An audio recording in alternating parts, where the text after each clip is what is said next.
Welcome guys, good morning everybody, and today we are going to discuss a new topic regards with the trigonometry and it's nothing but the height and distance.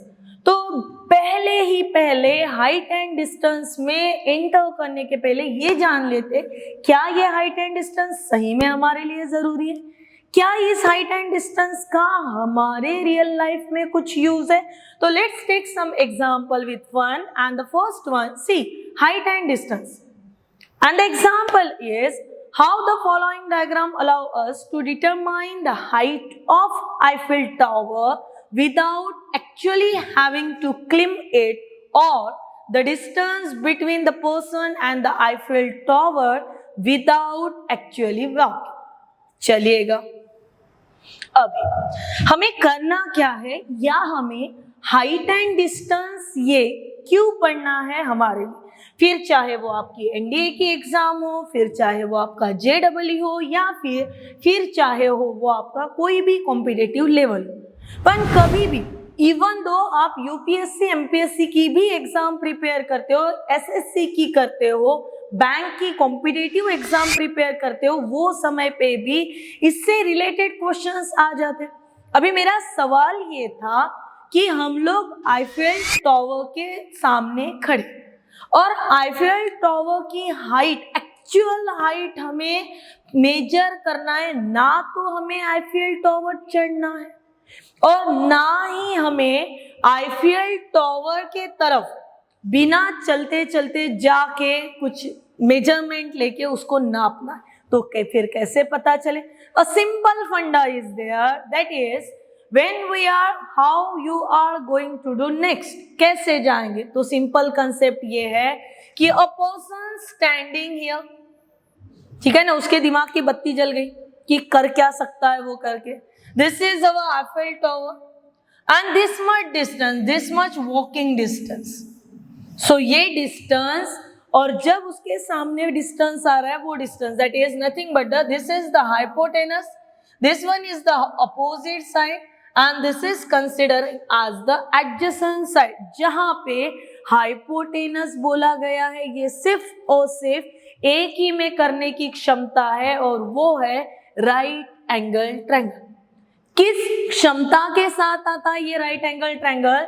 तो right angle triangle बोलने के बाद यहाँ पे कितने degree का angle बनता है बेटा? 90 डिग्री का। सामने हाइपोटेनस आ गए, बाजू वाली साइड एडजेसेंट है, सामने वाली साइड अपोजिट है। So this is one of the example where we can use height and distance. This is enough? No, this is not enough. ये एक एग्जांपल काफी है हाइट एंड डिस्टेंस क्यों आता है ये समझने के लिए? No. So second one, trigonometry, it's a part. Height and distance is nothing but the part of trigonometry.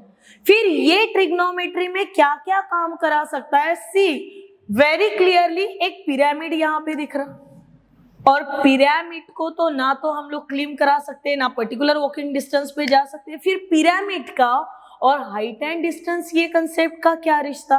तो see my dear, the great pyramid Cheops at Giza near the Cairo, one of the 7 wonders of the ancient world. हम प्राचीन काल से जो 7 wonders चलते आ रहे उसमें का this pyramid is one of the beautiful, very beautiful wonders, the only one still surviving, जो अभी तक एक बचा हुआ। that is, this is one of the earliest use of trigonometry। people use the trigonometry for determining the height of this pyramid। ये pyramid की भी height नापने के लिए हम लोग जिसका यूज करेंगे that is nothing but the trigonometry। one more slide is there from which we are again getting the idea about this height and distance। see, early application of trigonometry। एक mountain दिख रहा, ठीक है, finding the height of mountain और finding the height of हिल। हर एक बार हम उतने होशियार है नहीं कि हम लोग एवरेस्ट चढ़ सके, हम लोग हर एक बार कोई पहाड़ी पे चढ़ सके। So at that time see this is the logic कि if this is the height, ये डिस्टेंस करेगा कोई ना कोई। ये अभी ये दिमाग में आना है कि हम लोग कितना हाइट, कितना एंगल बन रहा, ठीक है ना, every time. See, finding the distance to the moon, हमारा किसी पर्टिकुलर ऑब्जेक्ट से डिस्टेंस ऑफ द मून जब मुझे काउंट करना है तो मैं थोड़ी ना ऐसे है क्या, यहाँ से अमेरिका निकलना है तो let's take the tickets from plane की टिकट ले लिए, बैठ गए विमान में और जू चले गए, ऐसा होता है ना। तो फिर मून पे जाने के लिए थोड़ी ना हर एक बार मून की यहाँ पे डिस्टेंस काउंट करने के लिए, not each and every time we are going on the moon, जाएंगे यहाँ से नागपुर जाने, यहाँ से अमरावती जाने, दिल्ली जाने, इतना वो आसान चीज है नहीं। सो यहाँ पे कंसेप्ट होगा एप्लीकेशन ऑफ ट्रिग्नोमेट्री। फिर और कहाँ पे एप्लीकेशन ऑफ ट्रिग्नोमेट्री, तो constructing the sundials to the estimate the time from the sun's shadow. जो हम लोग पहले के जमाने में क्या होता था बेटा, अभी हम लोग बहुत ही आधुनिक जमाने में जी रहे हैं, हमारे हाथ में वॉच रहती है, मोबाइल रहता है, तो बाहर निकले हमको जब भी लगा तब हम लोग समय देख रहे हैं, अच्छा इतने बज के इतने मिनट्स हो गए। सो ये एक जमाना ऐसा था, वो जमाने में परछाई को देख के, सूरज की जो किरणें आ रही उसकी परछाई को देख के पता चलता था समय का, जिसको आप एक महाभारत रामायण वाले युग में जाके देखो तो प्रहर कहते थे, पहला प्रहर, दूसरा प्रहर, तीसरा प्रहर, दे आर काउंटिंग। उसके बाद क्या हुआ, उसके बाद एक नया सा टाइप का उसको क्या बोल सकते हैं, टाइम काउंट करने के लिए आए, जिसमें कुछ ऐसे तरीके के रहता था, रेत डाली जाती थी, जैसे जैसे रेत फिसलती जाती थी तो accordingly they are counting the कितने बजे है, what's the time is here. Same वैसे ही ये शैडो को एस्टिमेट करके, सन की आने वाली शैडो को एस्टिमेट करके ये बंदे समय का पता लगाते, तब भी ट्रिग्नोमेट्री थी। देखिए कितना सही, हमारे पूर्वज देखिए हमसे भी कई गुना होशियार। हिस्टोरिकली क्या हो रहा कि the trigonometry was developed for work in, कहाँ पे काम करने के काम आ रही है, तो एस्ट्रोनॉमी सभी बच्चों को पता है बेटा। सेकंड आती है ज्योग्राफी, अच्छा बोलना, ज्योग्राफी का और ट्रिग्नोमेट्री का भी रिश्ता, तो यस, जब आप लैंजिट्यूड लॉन्गिट्यूड्स निकालते हो वो समय पे जिससे निकाला जाता है उसके लिए यूज करते हो trigonometry, application of trigonometry. Now today it is used extensively in mathematics and many other areas of sciences। ये मैथ्स में यूज होता है, मैथ्स के बाकी और चीजों को हिलाता है, ये बहुत जगह पे इसके एप्लीकेशंस यूज होते हैं, लाइक सर्वेइंग, नेविगेशंस, हम लोगों को कहीं जाना है, अनजान जगह पे जाना है, तो हम लोग क्या कराते हैं, मोबाइल में मैप पे लगाते हैं, नेविगेशंस पे डालते हैं, फ्रॉम टू हम लोग अपनी जगह पे चले जाते हैं। So this navigation is nothing but the application of trigonometry. Is it true? Yes. फिर फिजिक्स में आता है, इंजीनियरिंग फील्ड में आता है, आना ही है ये बेटा, ये वहां पे। उसके बाद दो चीजें जो हमारे ध्यान में फिट करके रखना, उसमें की पहली चीज कि angle of elevation and angle of depression. कभी एक आध चीज ना हो सके तो फ्रस्ट्रेशन आ जाता है, फ्रस्ट्रेशन के वजह से इंसान डिप्रेशन में चला जाता है, झुक जाता है। सेम कंसेप्ट, वही डिप्रेशन वाला लॉजिक हम लोग यहाँ पे लाके कैसे करेंगे, आइए तो देखते हैं बेटा।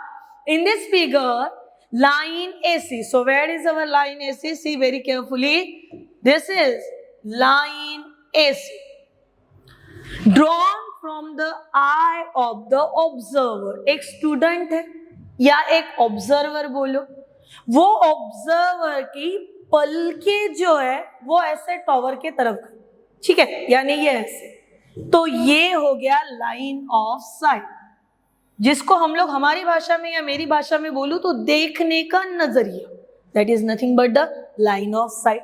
फिर उसने क्या किया, वो पर्सन ने looking at the top of the tower, ये लाइन ऑफ साइट से उसने टावर के टॉप को देखा, चलिएगा।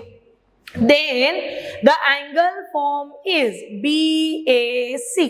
क्या हुआ, यहाँ पे फीट ऑफ द टावर था, यहाँ पे बच्चा खड़ा था, स्टूडेंट खड़ा था, ऑब्जर्वर खड़ा था, सब लोग ऐसे आगे नहीं गए, बच्चा ऑब्जर्वर स्टूडेंट, ऐसा नहीं, आप कंसीडर करो स्टूडेंट और ऑब्जर्वर या बच्चा या आप खुद या फिर मैं, चलेगा। सो ये हॉरिजॉन्टल लेवल बना लिए इन्होंने, ये horizontal level height of the tower and line of site of observer, ये तीनों ने मिला के जो कारनामा किया, that is nothing but the right angle triangle. और जैसे ही यहाँ पे राइट एंगल ट्रायंगल बना, हुआ क्या, एंगल ऑफ एलिवेशन पल के ऊपर गए, ठीक है ना। तो लाइन ऑफ साइट ने line of angle of elevation बना। डिप्रेशन में झुक गया यार, इंसान झुक गया, पल के झुका दिए तो बन गया वो line of depression. This is the difference my dear student. In figure the person standing on the top of the mountain, जा के कहाँ पे खड़ा हो गया, माउंटेन पे खड़ा हो गया। आप माउंटेन पे मत चढ़ना यार, सिर्फ घर के ऊपर के फ्लोर पे ही चले जाना ना, वहां से करोगे क्या। Standing on the top of the mountain is looking down at the flower pot, ठीक है।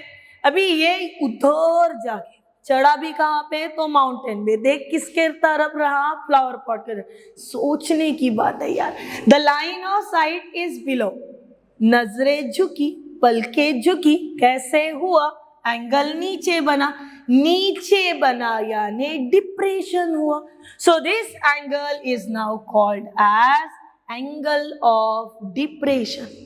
खड़ा रह जा बेटा, कहीं पे भी माउंटेन पे जाके खड़ा हो, डीएसए के 3rd 4th फ्लोर पे जाके खड़ा हो के नीचे देख, या अपने घर के फ्लोर पे, जब भी देखेगा नीचे के तरफ बनेगा जो, that is nothing but the angle of depression.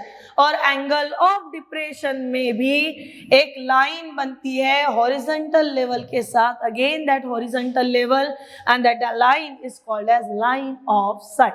यही कहानी ऐसे ही शुरू रखते हुए नेक्स्ट पे जाते हैं कि डिस्टेंस को ढूंढा कैसे जाता है। ये तो हो गए एग्जाम्पल्स कि यहाँ पे ट्रिग्नोमेट्री मच करे, पर इसको सॉल्व कैसे करना। We are a student of science, तो हम लोग ऐसे ही छोड़ के नहीं जा सकते। हम लोग क्या करेंगे कि जब भी, let us refer of the figure of tower again. If you want to find the height of tower actually without measuring it, what information you need, हमें किस किस चीजों की जरूरत लगेगी अगर हमें ना ही माउंटेन को क्लिम करना है, हमें ना ही माउंटेन पे चढ़ के जाना है, और ना ही कुछ, हमको खड़े खड़े एक जगह पे खड़े रह के उसकी हाइट निकालनी है। तो हमें what information do you need, क्या क्या जरूरत लगेगी। तो हमें जरूरत लगेगी कि हॉरिजॉन्टल लेवल कितनी है, एंगल ऑफ एलिवेशन कितना बना है, all this. Now see, take one example where, देखिए छोटा सा प्यारा सा एक एग्जांपल लेते हैं। एग्जांपल ये कि हाइट ऑफ द स्कूल हमें नापना, और ये हाइट ऑफ द स्कूल नापते समय क्या क्या डिस्टेंस देखे है कि एक ऑब्जर्वर, जो